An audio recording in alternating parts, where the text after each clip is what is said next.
paperwork that Matt's dad sent him that we can use to continue with the process of determining whether or not Matt would be eligible to apply for a German passport. His father is German and his grandfather is German, but we can't prove just yet if his father was a citizen of Germany when Matt's dad was born. We think that his dad's dad, Matt's grandfather, may have been born in Russia. So if that's the case, then he will be entering Croatia as a third-party national married to an EU member. I have a German citizenship and a Canadian citizenship, so we can still go. It's just going to be easier for Matt to work in Croatia and buy property, etc., if he is indeed a German citizen. So fingers crossed, we'll see.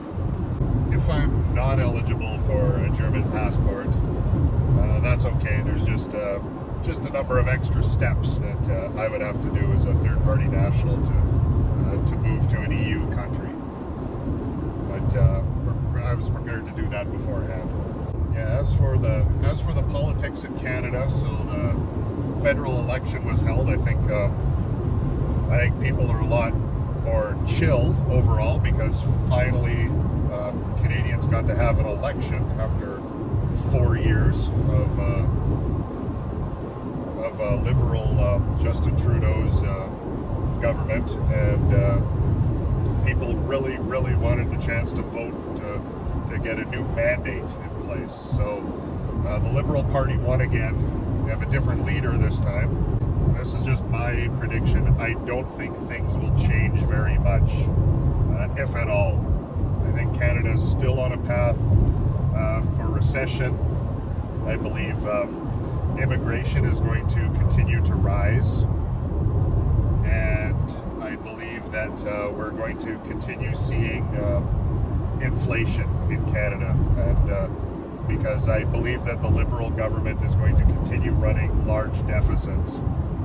And Parliament resumes in June. It resumes for 3 weeks, then they take all summer off, and they're going to resume again in the fall. So I don't know, during the election campaign, we heard a lot about how this was a huge crisis that Canada was facing with the tariffs that the Americans were putting on it. But once the election happened, or once the election was called, and the results of the election has just been dead silence. So I don't know. I don't think it's as much of a crisis as we were led to believe. That was hyped up in the media and hyped up by politicians during their campaigns. In the meantime, I don't think Canada's in any stronger a position it was before the election, and I'm personally not optimistic that we're going to see any major revolution in Canada, making Canada more self-reliant or self-sufficient. Less reliant on American trade than it is now.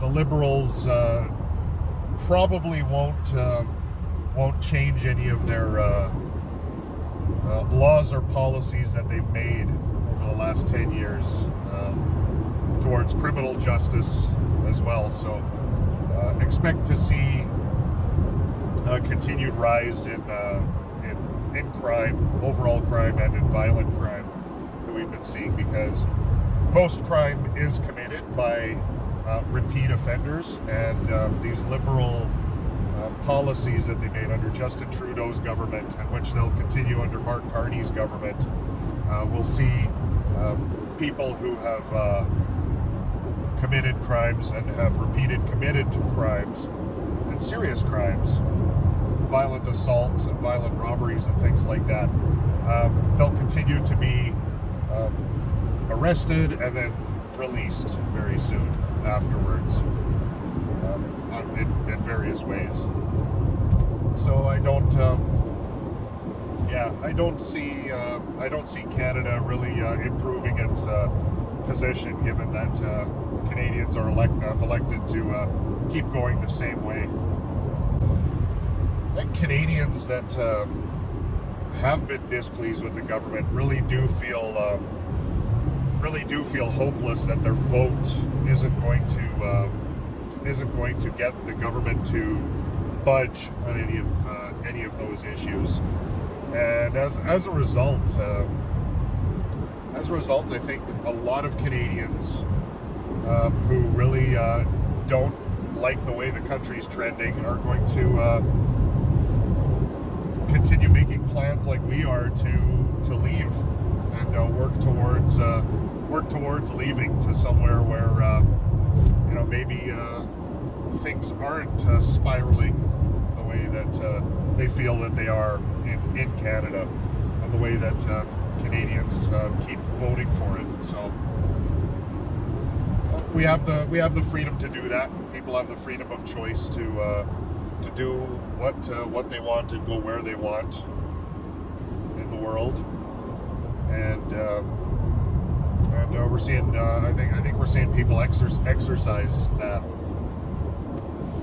and you even see it politically with province like Alberta talking strongly about.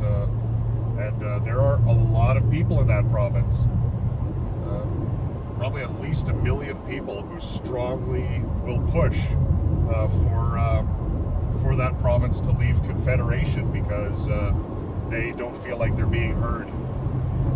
And if that's what people do. If people don't feel like they're being heard, they protest. And if protests don't work, people will do other things. They'll take their belongings and move and put their roots and their work and their money elsewhere. That's actually one of the reasons why Grace and I first thought of moving out of Canada.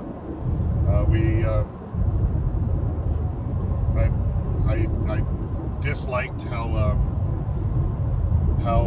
inflation has been hurting Canadians. How I think immigration policies have been irresponsible over the last few years and have deprived a lot of entry-level workers in Canada, especially youths, from getting into entry-level jobs. And it has also really flooded the job market that has suppressed people's wages. Right? If you have 100 people lined up for a minimum wage job, that's going to make sure people's wages stay lower than they should be, and it's made living a lot more difficult in Canada. Why stay in a country that's choosing to take this path and making the quality of life more difficult for every Canadian? And once again, Canadian, of course, we're going into a summer season, so the weather's going to be nice now, but once again, a place where the weather is pretty horrible most of the time. A lot of Canadians retire in warmer climates. I thought of doing the same thing, and when you have a government that you're unhappy with, no matter how you've been voting, other Canadians have outnumbered you in voting, and so things keep trending along that path, and with an increase in cost of living, increase in violent crime, stagnant wages, higher taxes, increasing taxes. There's just so much more opportunity out there in the world to go somewhere where life is a little bit more inspiring to you, and you don't need to wait until retirement to do it. So I've known that Croatia's been a nice, a geographically nice place. I think I first started really paying attention to Croatia in 1998, when I was working with somebody who was really big into soccer, and the Croatian team was doing really well in the World Cup for such a tiny country. Only around 4 million people or so, and they were beating teams that were expected to countries that were expected to beat them. And I looked at the country online. Just did a little bit of reading, quick reading, just to learn a little bit about the place. And yeah, it looked really interesting. Looked, a little bit Mediterranean, a little bit, Mediterranean for sure, but also looked a little bit Italian, a little bit Greek, a little bit, Hungarian, right? Just a real mix of that area, of cultures from that area, different foods and that sort of thing. And then I saw when Croatia joined the European Union in 2013, I thought, you know what, that might be a nice place to retire. Because I've thought of Portugal before. Portugal, once again, nice place to retire, lower cost of living, nice climate, peaceful country, nice food, nice culture, and I thought about Croatia too. And what I learned about Croatia, it's their country is about not over 90% Christian, so it's Christian majority, very religious country, but very peaceful, very oriented around family values, community values, traditional values, mostly Catholic as well. So about 80% of the country is Catholic. So I was born into a Catholic family, and so was Grace. So that feels very familiar to us. But even without retiring, going there before you retire, there's a lot of remote work.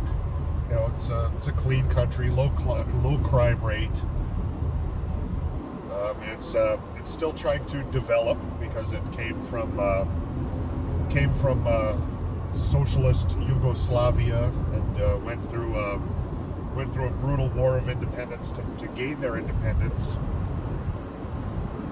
and they've been working to try and grow from there, so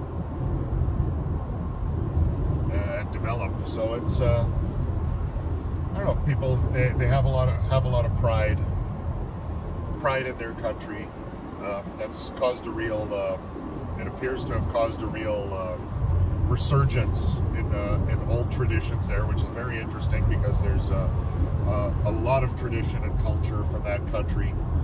They don't necessarily want to become more Americanized, so they really want to become more Croatian, and people are really pushing their children to do that, really think about, embrace their culture and where they've come from. And I think that's healthy. I think it's psychologically healthy for people to do that, and psychologically healthy for communities and countries to do that. You see that even in Canada, how socioeconomic outcomes are better for First Nation people in Canada when they learn a little bit about their language, their native language, and their cuisine, and their roots, where and their own culture. When they do that, they feel a little bit more grounded in their place. It's very very appealing for all of those reasons. And the language, it's interesting, the Croatian language as well. So just learning a little bit about the language, even learning a few words and a few common phrases. It's a very logical language. It uses all the sounds that are in English. Uses fewer sounds that are in English, actually. It's very logical in terms of spelling and grammar. It's a lot easier to learn Croatian language as an adult than it is to learn English as an adult. So I think being an English speaker first, and then learning Croatian, that'll be a benefit to us. It'll be easier to learn Croatian than to learn a language such as Finnish or Mandarin or Japanese or something like that, which is very, very different. We've just picked up the paperwork that my parents sent, and thank you very much for sending this to us. And next step is to take it to the German consulate and see what they say about citizenship of my grandfather. So that might mean that I'm eligible for a German passport because I would be German, and if so, that makes things easier. That's a big step in moving. But even if they say no, you're just a Canadian with German ancestry, that's perfectly okay too, because we know what we need to do and what steps we need to take. But this is really worth checking out.